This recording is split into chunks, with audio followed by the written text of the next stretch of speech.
In my mind, there are two main ingredients that make up any given episode of an anime: the plot and the presentation. The plot is the things that actually happen, and how that story pieces together. And the presentation is all of the details that construct that plot. The sound, the visuals, the cuts, everything. A great plot can carry a middling presentation. Honestly, the first season of Bunny Girl Senpai was partially in this boat, with visuals that were fine, but a story and characters that were superb. Great presentation can't carry a middling plot nearly as well. If you're lucky, you nail both of these. Look no further than last week's episode of My Dress Up Darling to see an example of unity between a good plot and strong visuals. Today, as we break down the third episode of Rascal Does Not Dream of Santa Claus, we are in an interesting place.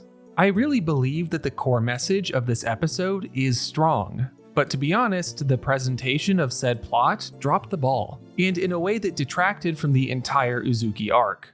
Let's talk about it. Welcome back to Frame by Frame, the series where every week I make a video on each episode of these 4 shows, covering one big idea along with some smaller segments. I hope you'll subscribe to follow along for the rest of the season. I'd love to have you aboard. Let's start with a brief rundown of the plot of this week's episode. Doubtful of her and Sweet Bullet's future, Uzuki asks the group if they believe they can achieve their dreams. No one in the group speaks up. Mai and Sakuta go to the Sweet Bullet concert, where Uzuki has lost her voice. Sakuta and Mai visit the hospital where Uzuki was getting help, and overhear the other members of Sweet Bullet talking with their manager about Uzuki's potential solo debut. Nodoka tells the two that while Uzuki has always lifted the group up, they couldn't do the same for her before the concert. Sakuta attends a Sweet Bullet concert the next day, where they are performing without the ailing Uzuki. The power cuts out, and Sakuta spots Uzuki in the crowd.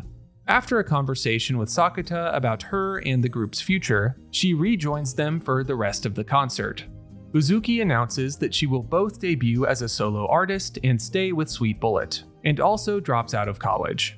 At the end of the episode, Sakuta meets the woman dressed as Santa Claus, who reveals herself to be the mysterious Toko Kirishima. Next up is The Shot, the scene from the episode that really caught my eye. For this episode, I am not going with a scene that is particularly visually complex, but rather one that drives home its mood extremely effectively. When Mai and Sakuta are driving Nodoka home from the hospital, the atmosphere of hopelessness and despair is almost suffocating. Rather than making the characters move and react like real people, they are statues.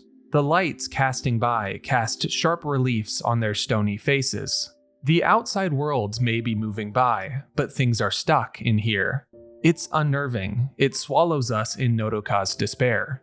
Even Mai and Sakuta feel distant from us, unwilling to throw us a life raft as we drown in Nodoka's feelings. She cries alone, stares at herself in the glass helplessly. Even when Mai finally speaks up, it does little to lift this specter of doom.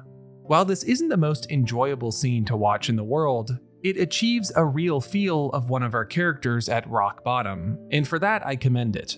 The scene earlier at the concert may have been hard to watch, but this one was much more silently crushing, and that's not something you see very often. I wanted to shout that out. Now on to the main idea for today's episode. As I said in the intro, I think that this episode struggled to give us a proper presentation to a strong underlying plot. This, of course, has to do with Uzuki and her puberty syndrome. For 3 episodes now, we have been concerned with it, and up until today, I've been happy with its direction. Episode 1 had a strong hook, and Episode 2 took a very introspective, dialogue-driven route that I was overall satisfied with. This episode had to land the plane on the Uzuki arc, and I think it stumbled a bit in its attempt to do so. But first, the positives. I think that stripped down to its base parts, there's a real message in here that can resonate with a lot of people. Uzuki is doubting her dream, and is scared of what it means if they fail. She feels a bit dumb, expecting to go from small crowds in a storm like this, all the way to the Budokan.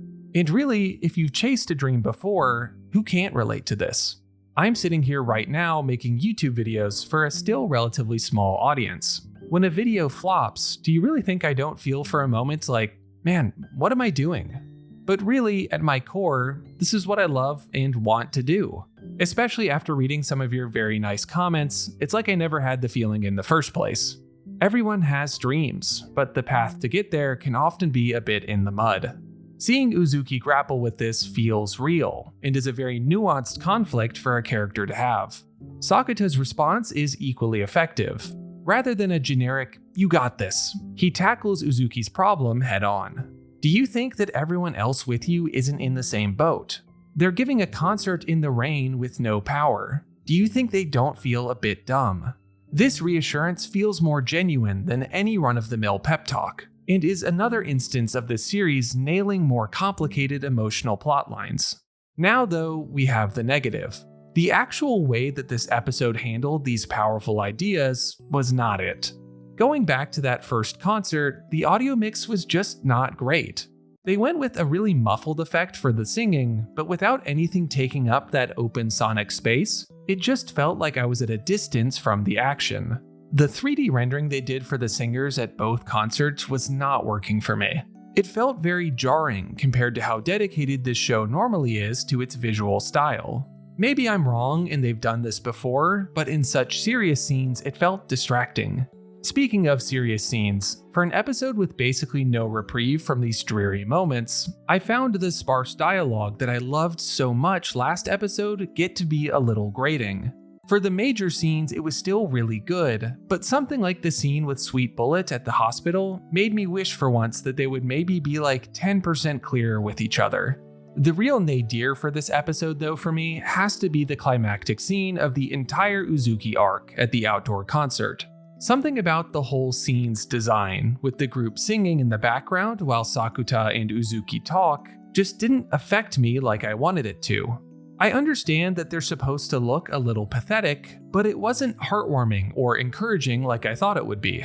And Uzuki having her revelation and triumphantly rejoining the group also felt equally robbed of its full impact. If anything, I think this whole episode is a testament to the power of sound design and the backing scores to scenes. Uzuki's big moment felt cliché more than anything, which is a shame.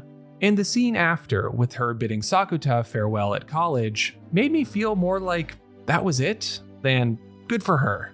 For a show that continually nailed moments just like these, I have to admit I was surprised at how little I felt when the credits rolled on this episode. What did you think though? Am I off the mark on this? Our last segment today is one big question looking ahead. Honestly, I'm asking, can this show right the ship a bit after a stumble out of the gates like this? I was all in after the first couple of episodes, but now I am really hoping that the Toko Kirishima plotline can pull me back into the fold. Next week, I'll be most looking out for a visual and auditory presentation that really hits the mark, as that would almost be more reassuring than a good plotline. I know they can make those, so I want to see the other elements playing a little catch-up.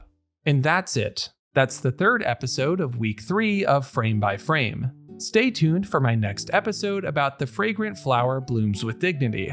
If you missed any past episodes, I have playlists for all of these series on my channel. As always, liking and subscribing helps a lot and will keep you in the loop. I'm SlamAnime, and have a great rest of your day.